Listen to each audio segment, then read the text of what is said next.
사람 나이 들어서 제일 바보 같은 말이 뭔지 아십니까? 그래도 친구니까, 오래된 사이니까, 이 나이에 친구 하나라도 있어야지. 아닙니다. 그 말에 속아서 마음 다치고 인생까지 흐트러지는 경우가 참 많습니다. 예전에는 몰랐습니다. 그래서 참았죠. 불편해도 내가 이해하면 되지. 말이 안 통해도 그냥 넘어가자. 그런데 말입니다. 참는 사람이 계속 참으면 결국 그 관계는 썩어갑니다. 나이 들수록 친구는 많을 필요가 없습니다. 단 한 명이라도 내 마음을 망가뜨리지 않는 사람이면 됩니다.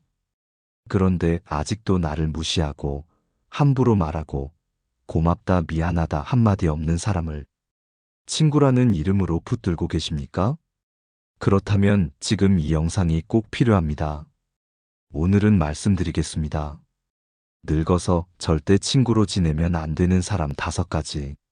하나라도 해당된다면요. 그 관계는 미련이 아니라 정리가 필요합니다. 친구라는 이름으로 가장 큰 상처를 주는 사람, 바로 예의 없는 사람입니다. 우린 오래 봤잖아. 괜찮아, 괜찮아. 하면서 함부로 말하는 사람 있지 않습니까? 친하다는 이유로, 오래된 인연이라는 이유로 선을 마구 넘는 사람. 이런 관계가 제일 무섭습니다. 영숙 씨는 60대 중반입니다. 젊을 때부터 함께 지내온 친구가 하나 있는데 그 친구는 모임만 가면 꼭 이렇게 말합니다. 야, 너는 원래 그렇게 답답했잖아. 영수가, 넌 예전부터 눈치가 없었어.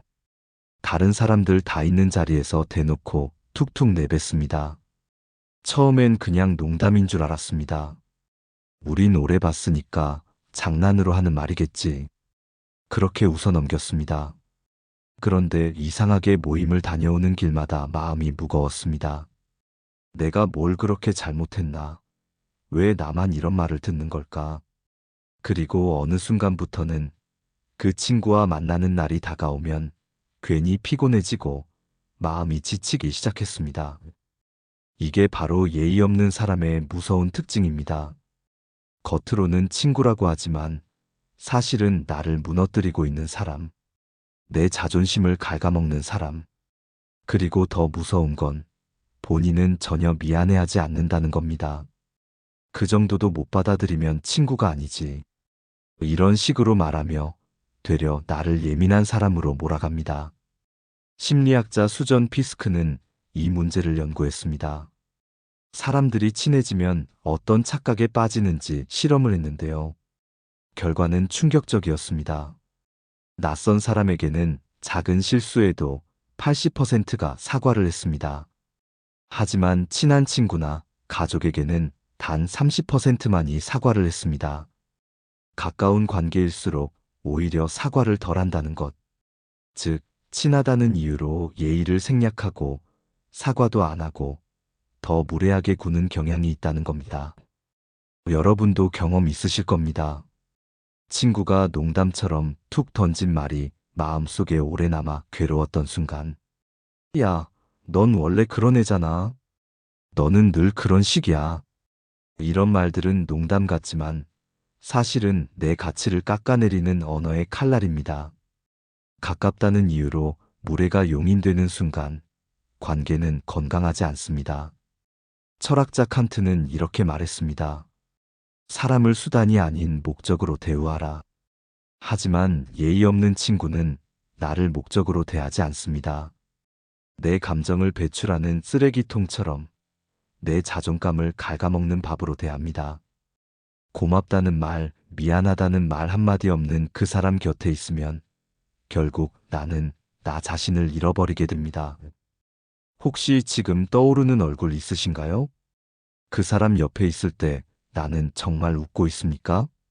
아니면 애써 괜찮은 척하고 있습니까? 진짜 친구는 내가 편안해지는 사람이지 내가 참아야 되는 사람이 아닙니다. 하버드대 연구팀은 말합니다.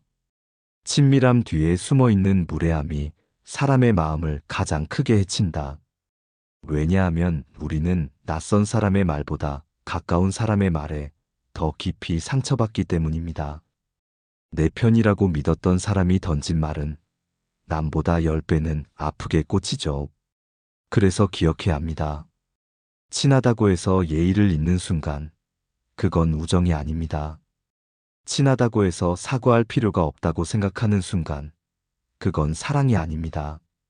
예의 없는 사람 곁에 오래 머물다 보면 결국 내 마음은 썩어가고 맙니다. 여러분, 오래된 인연이라는 무게가 여러분을 짓누르고 있진 않습니까? 만나고 돌아오는 길에 마음이 가벼워야 친구입니다. 만나고 돌아오는 길에 마음이 무겁다면 그건 관계를 정리해야 한다는 신호입니다. 살다 보면 이런 사람이 있습니다. 내가 해준 건 수없이 많지만 그 사람 입에서 고마워 혹은 미안해라는 말은 단 한 번도 들어본 적이 없는 경우 말입니다. 겉으론 괜찮아 보여도 사실 이런 관계는 가장 빨리 사람을 지치게 만듭니다. 현숙 씨는 60대 초반입니다. 30년 지기 친구와 매주 함께 산책을 다녔습니다. 비가 와도 몸이 아파도 그 친구가 병원에 갈 땐 직접 차를 몰고 태워다 주곤 했습니다. 약속이 겹치면 본인 스케줄을 미루고서라도 친구를 챙겼습니다. 그런데요, 그 오랜 세월 동안 한 번도 고맙다는 말을 들어본 적이 없습니다. 오히려 본인이 한 번 부탁을 하면 친구는 이렇게 툭 내뱉습니다. 아유, 그걸 왜 나한테 말해? 나도 바빠. 정말 단칼에 잘라버리는 대답. 그 순간 현숙 씨는 속으로 이런 생각을 했습니다. 내가 뭐 잘못한 건가? 왜 나는 늘 도와주고도 속이 이렇게 허전할까? 혹시 여러분도 이런 경험 있으신가요? 늘 내가 더 주는 것 같은 관계. 그런데도 정작 그 사람 입에서는 고맙다, 미안하다라는 말이 한마디도 나오지 않는 관계. 심리학에서는 이런 사람을 정서적 구두쇠라고 부릅니다. 감정 표현을 아까워하는 사람, 받는 건 당연시하면서 주는 건 인색한 사람 말입니다. 이런 관계는 겉보기에는 아무 일 없어 보이지만 사실은 천천히 나를 고갈시키는 독과도 같습니다. 미국 시카고 대학교 사회심리학 연구팀이 흥미로운 실험을 했습니다. 참가자들을 두 그룹으로 나누어 도움을 준 뒤 한 그룹은 고마워요라는 말을 듣게 했고 다른 한 그룹은 아무런 반응을 받지 못하게 했습니다. 그 결과는 극명했습니다. 고맙다는 말을 들은 그룹은 관계 만족도가 2.4배 높아졌습니다. 그리고 갈등 상황에서 미안합니다라는 말을 들은 경우 신뢰 회복 속도가 3배나 빨라졌습니다. 반면 아무 말도 듣지 못한 그룹은 시간이 갈수록 상대에게 짜증과 거리감을 느꼈습니다. 결국 이렇게 말했습니다. 그 사람은 날 이용하는 것 같아요. 여러분은 최근에 누군가에게서 고맙다는 말을 들어본 게 언제였습니까? 미안하다는 말을 들어본 게 언제였습니까? 혹시 내가 해온 모든 배려와 수고가 그냥 당연한 것처럼 취급되고 있진 않나요? 철학자 루소는 이렇게 말했습니다. 감사는 관계의 양심이다. 그렇습니다. 관계에서 생기는 오해와 갈등의 대부분은 사실 고마워요, 미안해요. 이 두 마디만 잘했어도 일어나지 않았을 일들입니다. 그 말을 못하는 사람은 결국 관계의 양심을 잃어버린 사람입니다. 고맙다, 미안하다. 이 두 마디는 작지만 관계의 운명을 바꿉니다. 고맙다는 말은 마음을 살리고 미안하다는 말은 상처를 덮습니다. 그걸 하지 못하는 사람은 결국 내 마음을 소비하면서도 책임은 지지 않는 사람입니다. 여러분, 떠오르는 얼굴이 있으신가요? 내가 아무리 잘해줘도 그저 당연하게 여기는 사람. 내 마음은 점점 말라가는데 상대는 끝까지 고맙다는 말을 아끼는 사람. 그렇다면 이제는 정리해야 할 때가 온 겁니다. 반대로 내가 누군가에게 고맙다, 미안하다라는 말을 자주 하고 있는지도 돌아봐야 합니다. 나 역시 누군가의 마음을 모른 척 지나치고 있지는 않은지, 내 곁에 소중한 인연에게 그 말을 아끼고 있진 않은지 말입니다. 나이 들어서 더 필요한 건 큰 선물이나 대단한 도움보다 따뜻한 말 한마디입니다. 고마워. 미안해. 이 두 마디가 관계를 지켜내는 가장 값싼 선물이자 가장 귀한 보석입니다. 여러분, 이런 경험 있으십니까? 기분 좋은 일이 생겨서 누군가에게 말했는데 그 순간 내 마음이 쑥 꺼져버린 경험 말입니다. 이번에 상을 받았어요. 했더니 돌아온 대답이 요즘은 그런 상은 다 돌아가면서 주더라. 이번에 집을 하나 장만했어. 했더니 요즘은 집값 떨어져서 사는 게 이득도 아니야. 순간 왜 이렇게 민망하고 초라해질까요?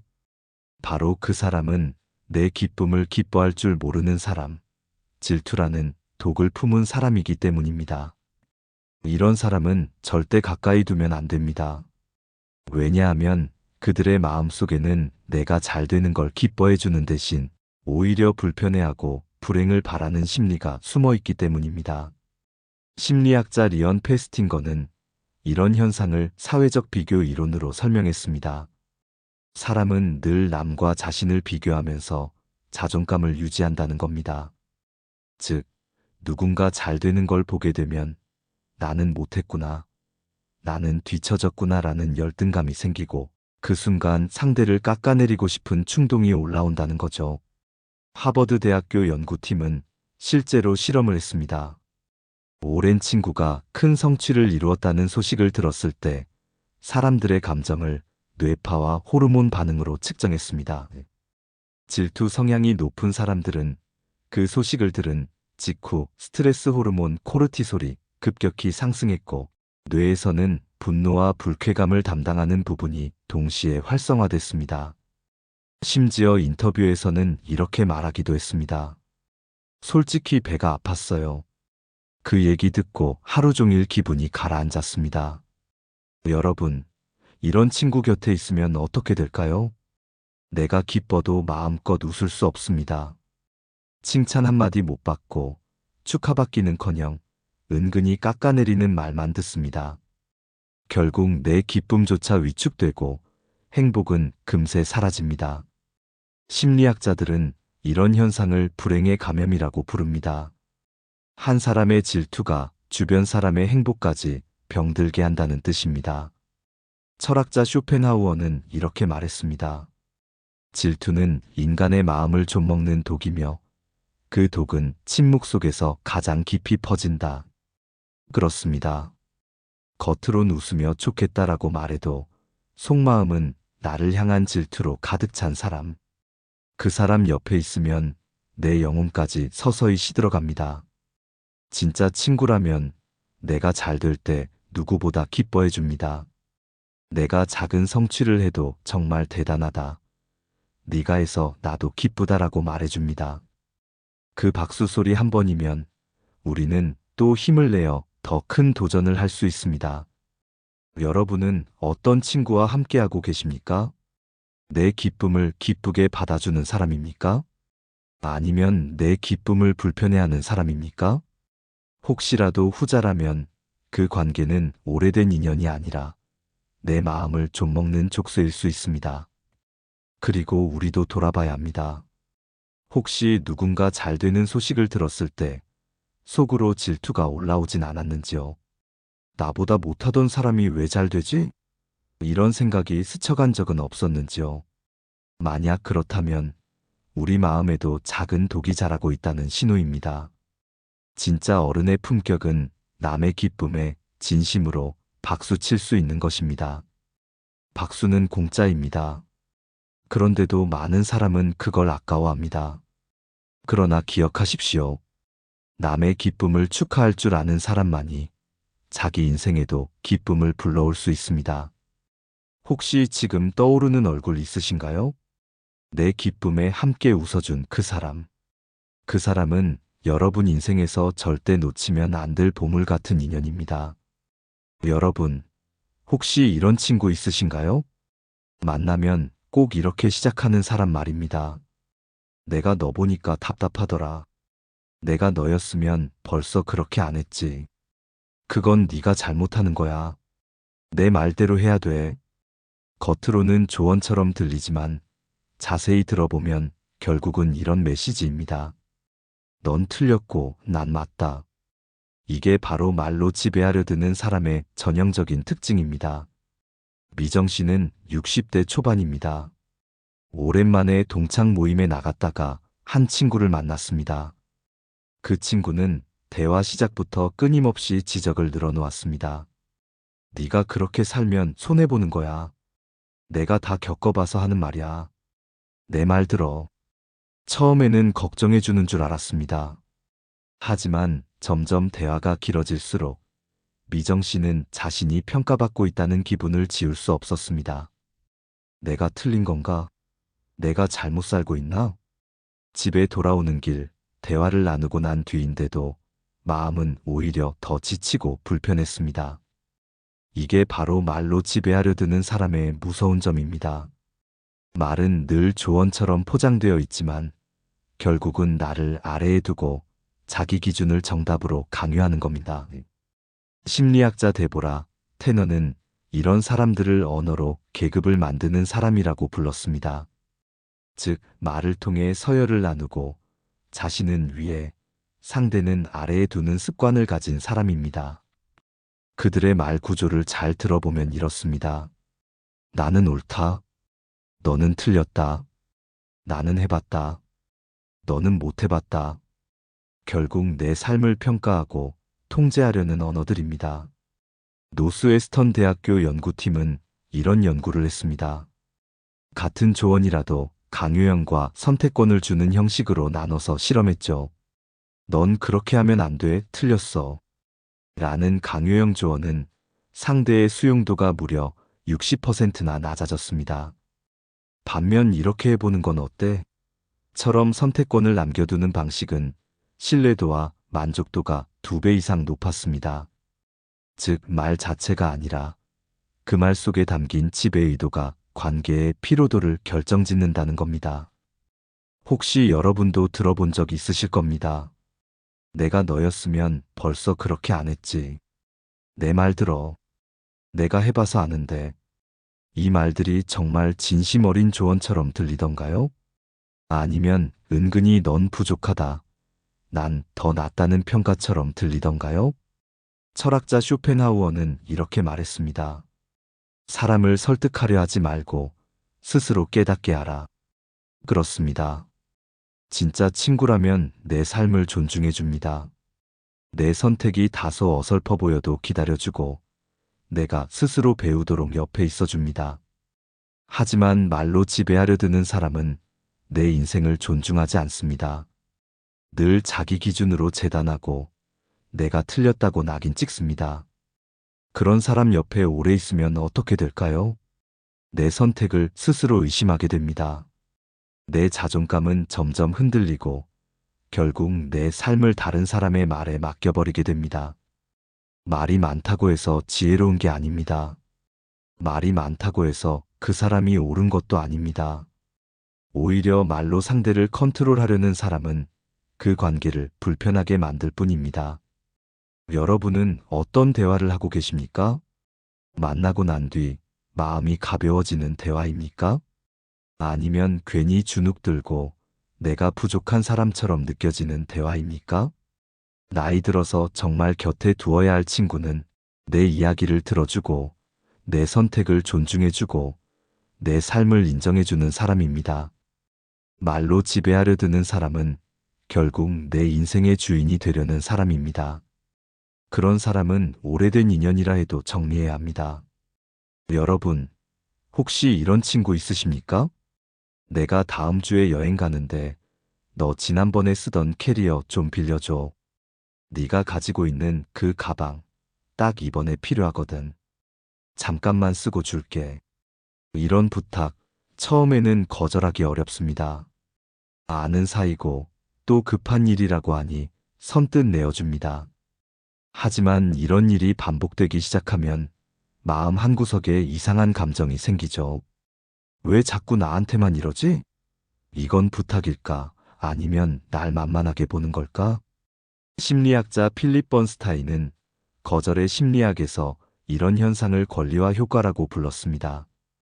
한두 번 호의를 베풀다 보면 상대는 그걸 은혜가 아니라 권리로 받아들이기 시작한다는 겁니다.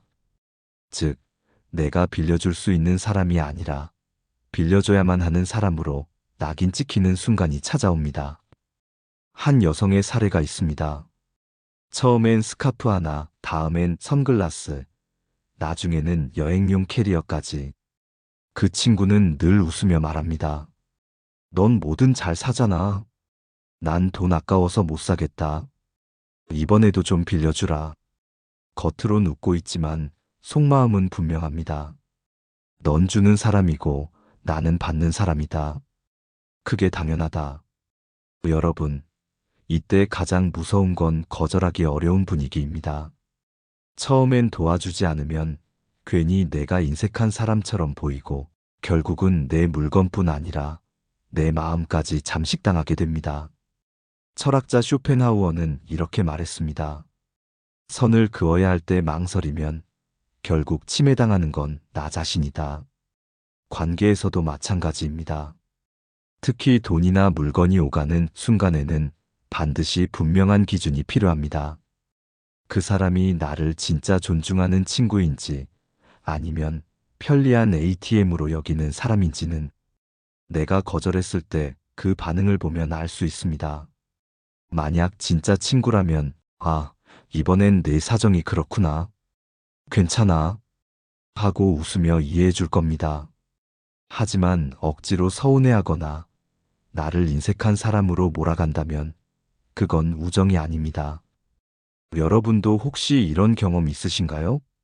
처음엔 아무렇지 않게 빌려줬는데 나중에는 그게 당연해져 버린 관계. 그리고 어느 순간부터는 내가 빌려주지 않으면 이상한 사람이 되는 상황. 이건 결코 건강한 관계가 아닙니다. 다음번에 비슷한 부탁을 받는다면 이렇게 말해 보십시오. 미안하지만 이번엔 어려울 것 같아. 내 물건은 내가 아끼고 쓰는 스타일이라서. 짧지만 단호한 이 한마디가 여러분의 물건만이 아니라 여러분의 마음까지 지켜주는 경계선이 되어줄 겁니다. 나이 들수록 필요한 건 물건을 빌려주는 편리한 친구가 아니라 내 마음을 존중해주고 내 경계를 지켜주는 진짜 친구입니다. 돈이나 물건을 아무렇지 않게 요구하는 사람은 결국 내 삶을 가볍게 여기는 사람입니다. 그런 사람은 오래된 인연이라도 정리해야 할 때 정리해야 합니다. 여러분, 우리는 살아가면서 수많은 사람을 만나고 또 수많은 인연을 맺습니다. 하지만 나이 들수록 더 중요한 건 사람 수가 아니라 사람 질입니다. 정리해야 할 사람이 있습니다. 친하다는 이유로 예의를 잇는 사람, 고맙다, 미안하다 한마디 못하는 사람, 내 기쁨을 축하하지 못하는 사람, 말로 나를 지배하려 드는 사람, 돈과 물건을 당연하게 요구하는 사람. 이런 사람은 오래된 인연이라 해도 내 마음을 병들게 하고 결국은 내 삶을 무너뜨립니다. 반대로 곁에 꼭 두어야 할 사람이 있습니다. 내 이야기를 끝까지 들어주는 사람, 내가 실수해도 판단하지 않는 사람, 내 말을 인정해주는 사람, 내 단점을 매력으로 봐주는 사람, 이유 없이 떠올라도 마음이 편해지는 사람. 이런 사람은 내 마음을 단단하게 지켜주고 내 인생을 따뜻하게 밝혀줍니다. 여러분께 당장 실천할 수 있는 작은 행동을 권해드리고 싶습니다. 오늘 집에 가시면 떠오르는 사람에게 고마워 한마디, 잘 지내지? 라는 안부 한마디를 먼저 건네보십시오. 그리고 반대로 떠올렸을 때 마음이 무겁거나 지쳐지는 사람이라면 그 관계는 천천히 정리해도 괜찮습니다. 관계는 붙드는 것도 용기지만 내려놓는 것도 용기입니다. 오늘 말씀드린 핵심은 이겁니다. 좋은 사람을 곁에 두는 가장 빠른 방법은 내가 먼저 좋은 사람이 되는 것. 내가 먼저 고맙다, 미안하다 말할 줄 알고, 내가 먼저 끝까지 들어줄 줄 알고, 내가 먼저 남의 기쁨을 함께 기뻐할 줄 안다면 그 순간부터 내 곁에는 자연스럽게 좋은 사람들이 모여듭니다. 오늘도 끝까지 시청해주신 여러분께 깊은 감사를 드립니다. 오늘 영상이 도움이 되셨다면 소중한 분들께 공유해주시고 구독과 좋아요로 저를 응원해주세요. 여러분과의 소중한 연결이 저에게 큰 힘이 됩니다. 오늘도 행복한 하루 되세요.